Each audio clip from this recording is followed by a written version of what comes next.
Afambo Ijeoma Okoli, native of Ndi Owu in Anambra North. So Escalation na family Okoli is show.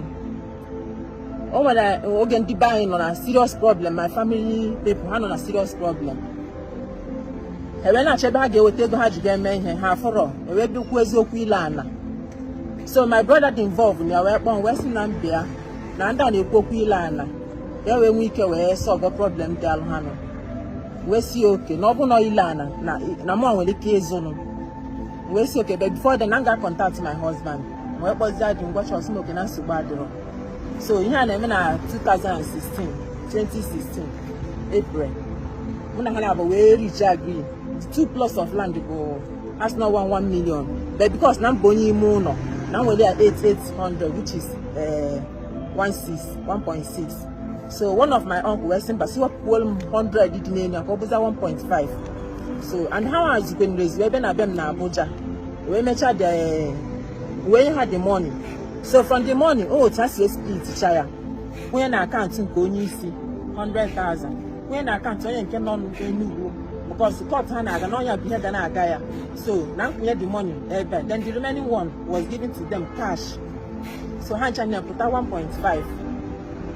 From that 2016, last 3 years or 2 years, this my uncle involved with one only Levi.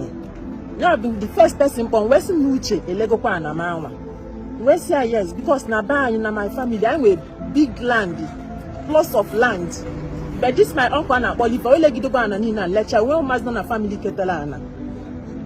So, in the less land, I can't hang with this show. I try back and I take them into it involved in here. All because number one, why and the boy now, why I know him where I can or him to a good ego. No one of me, I must say, where they are, because no, my father. So, more go than a go. So, from the first time, I am the Anna immediately. My hand will make a solve immediate problem.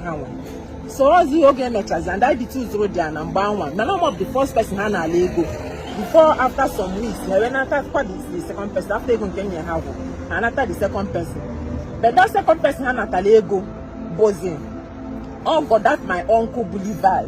Only and 1 year one, behind at as Legawa. So, let's all had the Yeziana. And I have a Silinia, Obona, and other people a Legoya. So, how I decide is I can't see a personal land do code into evolve.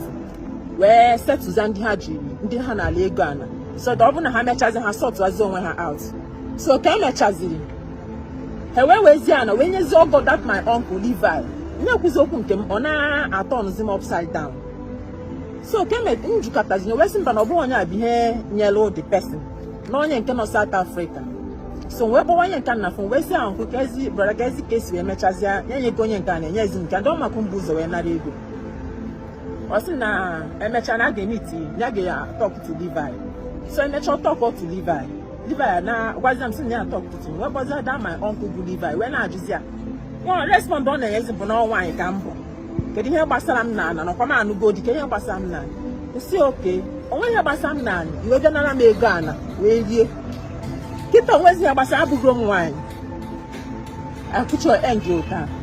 So last 3 years is Ghana Uche, Levi, Fire na Levi, Uche Amalegana, na Levi, Bofun na Jihanabo.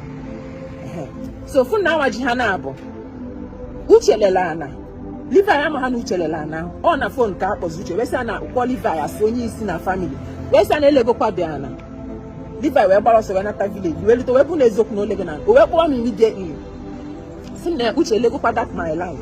We say yes, so which the Ghana when I went by, we let that and let boy, which a less they complain, not he who's the corner, or sim okay, on here can live. We say yes, not him live, or sin so bad. I called to that call. So let us we choose a non bonny trace bonus 1 hour. Luckily for me, when with it, but an hour, oh, when I like it, I need has 7 where wallows or where better. We're trying 1 hour, we're chotaha. We said, going on and now watching the scene with them contact ya.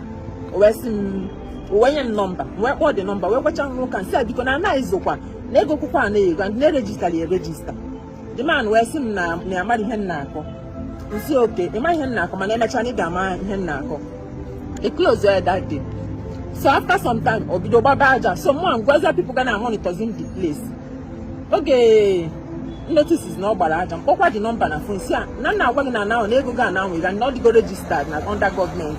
When I got a budget bound, or sinanga kanga settle monam, Gamono monam ga baba. Na one young we hope na. We see okay na so bad.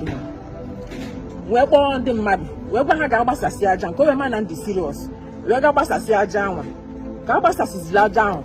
The next day, your bomb na phone. Sim mama na talono. Sim mama na talono. Osimo woye na netele man na mawanya. Nsa no wodo ina netele mi. Makama go mgoju maka we na aju. So oge ngwacha zidi to simo okay na so bad no. Okot oko. So we ga gbaza fence na the place. Ga gbaza fence na that place. This man Susie na we putazia. We sim na actually nya ga akpoyare m.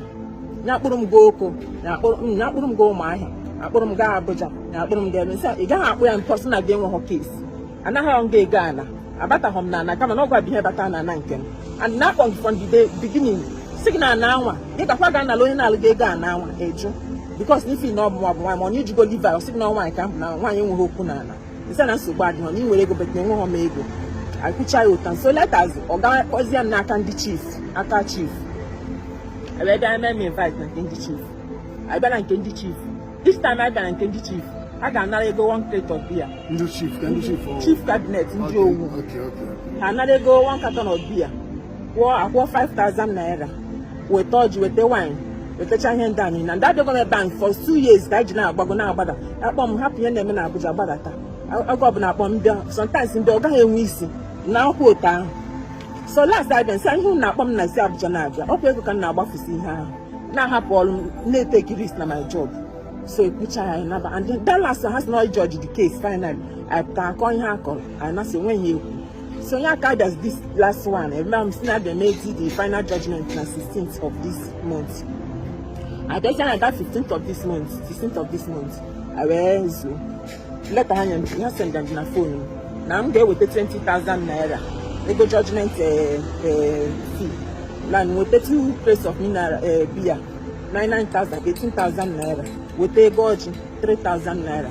About China no not pay 40 something thousand. We go the money yeah. Apoko onye nke ọzọ gụrụ ego nya.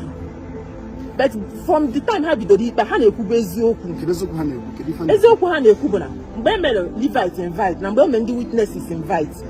O nwere onye ụmụnna m nọ Asaba. So we lesi na afia dịkwa na akwụkwọ. Mụ Amelia invite onye nke na ọcha na-abịa enweta nwụrụ m. Onye nke ahụ abịa wee gba witness yes na ha lesịrị m ana. So my uncle Levi never. Nigwe cabinet and I just Levi as the head none of the family now. Kedo tunu ni joma si ejete na ana. Mgba bozi Levi na just Levi as the only isi na. Levi we si na no one kambo na ma nu godi. Kedu ihe ngeji da be na etinye aka na ana. Mana policy na now. Yes. Ndigwe cabinet we si a Ema no nu godi and the name no one. Iwe gana dey go 2 plots of land. Oluzie kitazi iwe kwezi okwu no one ko. Hana abari amba. So nya can make as this last one I doesn't have. I just the whole matter. Turn Zaya upside down. We say any him embo no nya one na buche. No family okodi bi heba kotala onu. We let's see onye ka ala. So based on that na na bi we no onye ka bi he we dia. Onye ka bonye gola na. So ndo chief an na-ekwufu na ogu nwa na before. The turn ko kwa upside down. So na onye nka mba na ọ na ego ana. Number 1, I just got it on upside down. Western also Munani, the Hellas, and you are no single person butcher now, one Hellegiana. Susanna Levi signing, Levi as I'm an problem had a gamin down as Western or Levi back at your fun at the family, he has signed there. What's no plan and didn't call or that you know you can be here with her. Levi Gazaga Cholomana or Chotaramana, then Onya Kagaba Palomia fence. After looking into the matter, and observe truly that the family of Escalation kindred borrowed huge sum of money from Mrs. Ijomo Okole on a concrete agreement made between the entire Escalation family kindred and Mrs. Ijomo Okole that they will give her a land in exchange, but finally they did not accomplish their agreement vow. topic. Change what the open happen. Now that man go and second time going on. Ije ọma emere ihe ọjọọ were zọpụta ndụ mbarabe ha. And throughout the whole period, ije ọma wụ onye kwesịrị anyị ebu ụzọ nye normal treatments iji gosi appreciation from mbarabe ha. They now back her. You want to go? So council were back into the issue after how was the India if those were they were not happy. They were never happy about the movement in the Malang River where Kajo displayed into this matter. From me, what the elders of the council have made. And then they go about I thank God look the elders there. That means that those elders are lying. What they're saying is there's nothing like truth on what they're saying. Often I made investigation very well. When I go you a sure with election and electorate on they are lying. And they know the truth. But because they have collected money or whatever and done the case upside down, what people are doing here is not true. There's nothing like truth on it at all. Elders are doing the wrong thing. They are doing the wrong thing. You see the truth, you turn it upside down. I need that judgment paper. Never will thank Quincy at George case. No. I'm of the movie. Of Lord and Quincy Georgia case. Elders. Elders. The one that no know man nobody. Ndị Igwe cabinet Susan Onyango Gola na second times when he was on. Man from the beginning has over no one. Neblem down your uncle. When has to be yes Ghana. Japanese is one. Now there's a turn upside down. Change what topic. Change what the open happen. Now that man go on second time going on. No one has LSC. Kedo Alpha village go. Village mbu Enumbom village. Ndi Owu town. Okay. Enumbom village. Ndi Owu town. Orumba North. Local government. Ewuteremu on ndu Igwe cabinet unu. Jiwere from the beginning. Support wago ni ihe ndị amena adọrọ mma. Along the line, abịakwatu akwụkwọ azụ. Sikwa na Onyango na the second time bụ onye wezana. And akwụkwọ iji Ghana, everything niile dị ya. N'ọgụ nwana. Fejize because of na nwaanyị ka ịbụ. Na ịbụ nwaanyị na nwaanyị adịghị nwaanyị mana ọ ha dọkịta egwu. Lesi Ghana. Eze now. Nwaanyị na ịbụ nwaanyị. Ọdọrọ mma. I pray that ndị village unu na-akwụ n'eziokwu ga-etinye ọnụ n'okwu a. Ọ bụ na each village o nwere ndị kwu n'eziokwu. O nwere ndị aga compromise. Whether na half ego, they will not compromise. I pray that in the village again, your village people, yes, they will be involved in this case. They will involve in this case. And that is what I stand for. It's not good. They go on a binding level. I am waiting. Now I be homeless because our own dude now bag you off. We are homeless. How? Can nobody offer? I'm a people security and I'm gonna need. Just no one person, no. Out of our greediness for giving. One you know with properties in education. Now my mom not know homeless. Your mom not know.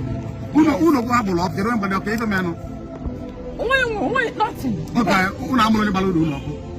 because bachelor one security in opposite large opposite here. On your bad you know. All the person after. We see okay and say bad but since I only go about 3 or 4 years now. My mom am already because I will not tell her. Now here in I will back up. Mana onya mbalu yoko unonya hanazana so onya just wickedness. Oneze is no but oneze onya is no but so gini. Obukwa na nezi is obon matakiri o. Kedimba the security man si na onya ka ofuru mgbanwa na no we all na munye oku na ahihia. Munye katazi oku. Nyo wepụta we fie bo na akpa no na. We ju esi a kedu ihe na akpa ide ebe a. O si na ono nwanne ya nwoke.